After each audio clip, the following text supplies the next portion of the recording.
Bonjour à toutes et à tous.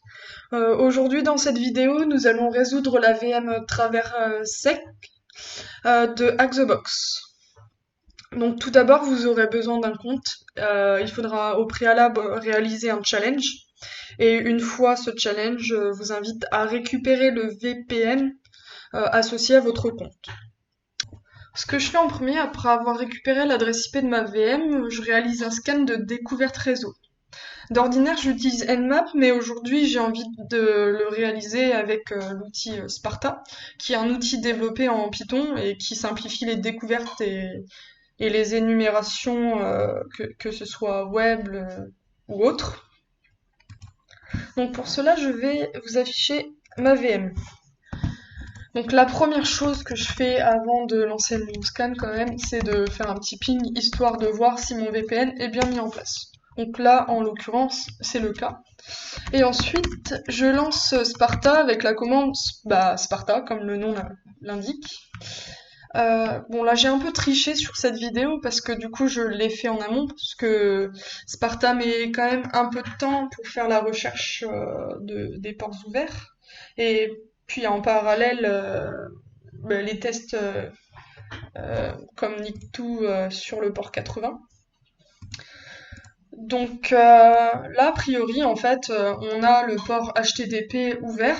Donc ce que je fais, je vais sur le site directement en, pour regarder ce qui est affiché en fait. Et je vois qu'il n'y a rien vraiment d'intéressant. Donc du coup, je me dis, bon, puisque j'ai pas d'ouverture de ce côté-là, est-ce que si je fais une recherche sur ExploitDB, il y a des vulnérabilités connues? Donc pour cela, je vais faire un search exploit Nostromo. Et là, deux vulnérabilités, deux exploits sont affichés. Le deuxième, il est en 1.9.3, en fait. Il s'agit d'une version inférieure à celle qui nous intéresse aujourd'hui. Donc je vais plutôt me focaliser sur la première. Je vois que je peux l'effectuer via Metasploit. Du coup, ce que je vais faire, c'est que je vais lancer Metasploit.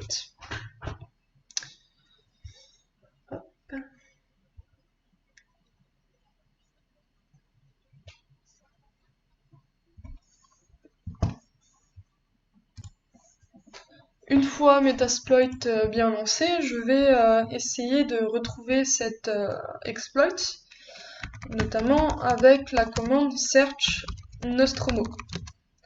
Donc je vois qu'il n'y en a bien qu'un seul, et que je vais utiliser.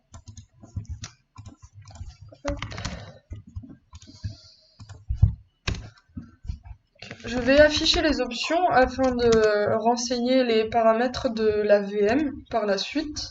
Donc je vais renseigner tout d'abord le rhost, en faisant pas un use mais plutôt un set rhost avec l'adresse IP de la VM 10.10.165.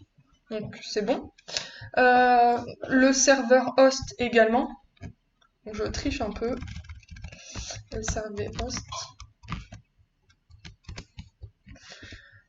J'aurais également besoin de renseigner l'adresse IP de ma VM afin que le shell soit affiché de mon côté. Hop. Je renseigne ensuite le port sur lequel je veux écouter. Donc là, j'ai renseigné le port 4445 et j'exécute l'exploit pour ensuite avoir un shell. Pour savoir si mon shell est bien ouvert, je vais faire un ID et effectivement, je suis bien sur le front-end du serveur web. Donc, pour avoir un shell un peu plus joli en fait, on va dire, je vais faire un python-c import pty. Hop.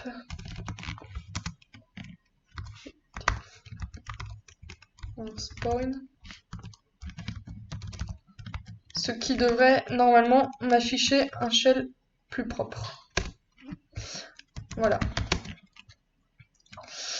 Quand j'ai commencé mes recherches sur Nostromo, j'ai vu que la localisation du fichier de configuration, et je me suis posé la question, est-ce que éventuellement je pouvais l'afficher sur le serveur Fontaine. Donc du coup je vais faire un cat var www hop, peut-être Nostromo conf slash nhttp des.conf. Dans ce fichier de configuration, je m'aperçois que David dispose de son propre répertoire public. Donc ce que je vais faire, c'est de me faire des déplacements latéraux afin de vérifier s'il n'y a pas éventuellement des fichiers intéressants. Donc je découvre par la suite qu'il y a le fichier compressé en TGZ d'un backup SSH.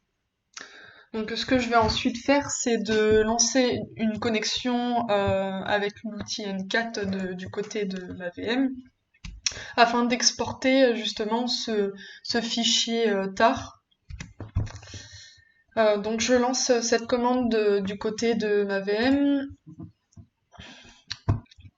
Du côté serveur, je vais également lancer cette même commande afin de lancer l'extraction et l'importation du côté de ma VM.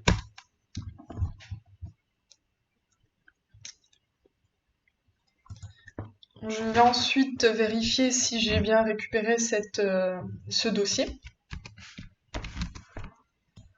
Je crée ensuite un répertoire que je vais nommer David, puis j'extrais le répertoire compressé. L'archive ci présente semble contenir des clés SSH, dont la clé privée ID RSA, qui peut nous permettre de se connecter avec l'utilisateur David en SSH.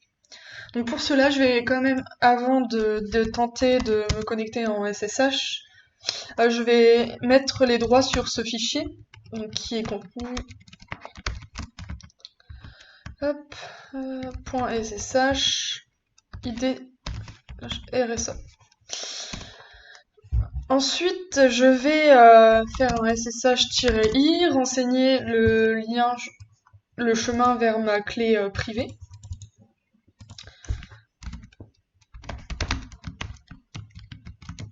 Et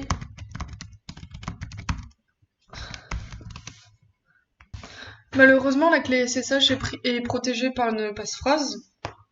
Donc ce qu'on va faire, c'est qu'on va utiliser l'outil SSH to John pour transposer la clé SSH en un fichier lisible pour John. Et ensuite, on va craquer cette clé afin de découvrir quel est le mot de passe que David a utilisé pour justement protéger sa clé privée.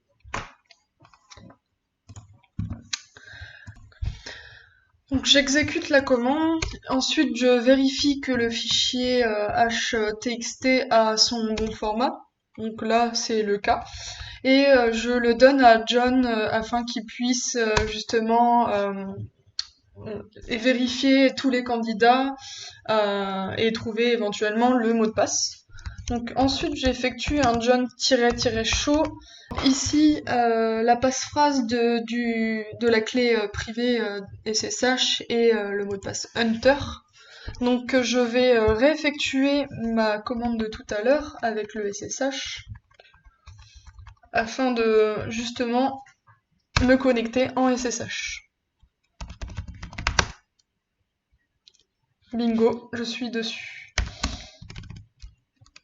Alors je vais vérifier que je suis l'utilisateur David et je vais afficher peu à peu les répertoires. Donc je vois qu'il y a le user.txt, donc je l'affiche si souhaité. Donc une fois que j'ai affiché le user.txt, je vois que j'ai deux répertoires, dont un je connais déjà, l'arborescence. Donc je vais aller me balader peu à peu dans le répertoire bin. que je ne connais pas, et je vois apparaître deux fichiers, dont un fichier en .sh que je vais éventuellement lancer afin de voir son comportement. Donc je vois que a priori il nous affiche les 5 derniers logs du service Nostromo. L'exécution de ce fichier ne m'a pas paru satisfaisante, donc j'ai décidé d'afficher son contenu. On peut voir à la dernière ligne que l'utilisateur David exécute la commande journalctl avec la commande sudo.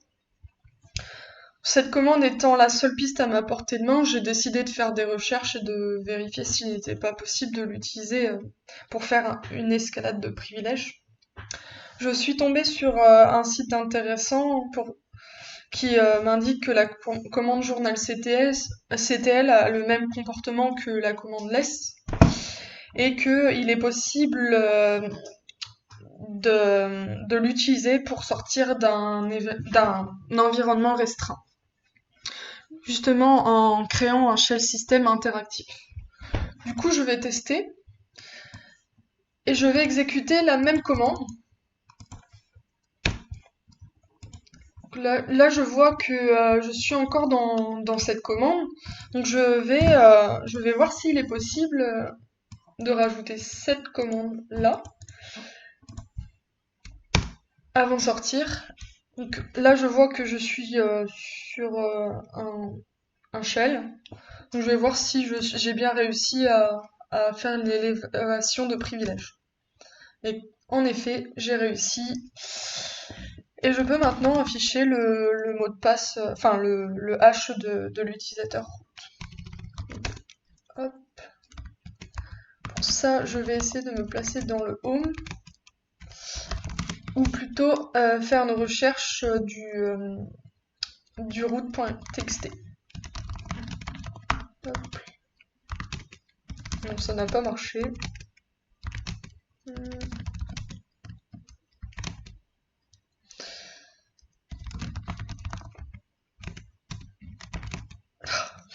Voilà. Avec un peu de différentes commandes, j'ai enfin réussi à afficher le root.txt.